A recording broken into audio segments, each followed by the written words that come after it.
Hello everyone, সবাই কেমন আছো? আমি তো খুবই ভালো আছি। তোমরা নিশ্চয়ই ভাবছো যে ভিডিওর প্রথমে কেন আমি গঙ্গার ঘাট দেখাচ্ছি। সরি, আইটলা ঘাট দেখাচ্ছি, মানে ভূতনাথ মন্দির কেন। তো চলো সেটা তোমাদের সঙ্গে শেয়ার করা যাক।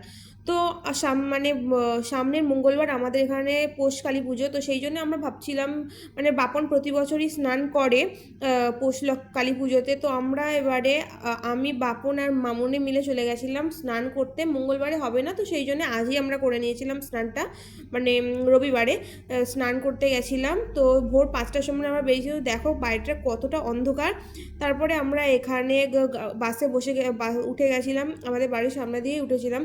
তারপরে আইটলা বাস স্ট্যান্ডে নেমে এখান থেকে একটুখানি হাঁটলেই কিন্তু আইটলা মানে ভূতনাথ মন্দিরের ওখানে যেতে হয়। তো দেখো চলে এসেছি, আর এখানে পুরো ফাঁকা ছিল, একটু ভিড় ছিল না, পুরোই ফাঁকা। আমরা ফাঁকায় ফাঁকায় স্নান করেছি। আমি আর মামুনি মেয়েদের ঘাটে স্নান করে আমরা এখানে দাঁড়িয়ে আছি, বাপন ছেলের ঘাটে স্নান করবে সেই জন্য।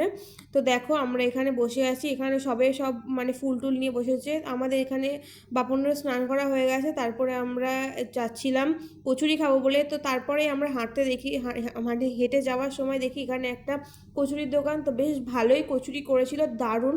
তো খাওয়া দাওয়া করে আমরা বাড়িতে যাওয়ার দিকে রওনা দিচ্ছিলাম, বাসে উঠবো বলে আইরলা ঘাট দিয়ে। তো এখানে আমরা বাপনও এক জায়গায় যাবে, সেই জন্য আমরা তাড়া ছিল, তো বাসে উঠে গেছিলাম। তো আজকের মতো এটুকুই। আবার একটা অন্য কোনো ভিডিও দেখাবে। টাটা, সবাই ভালো থেকো।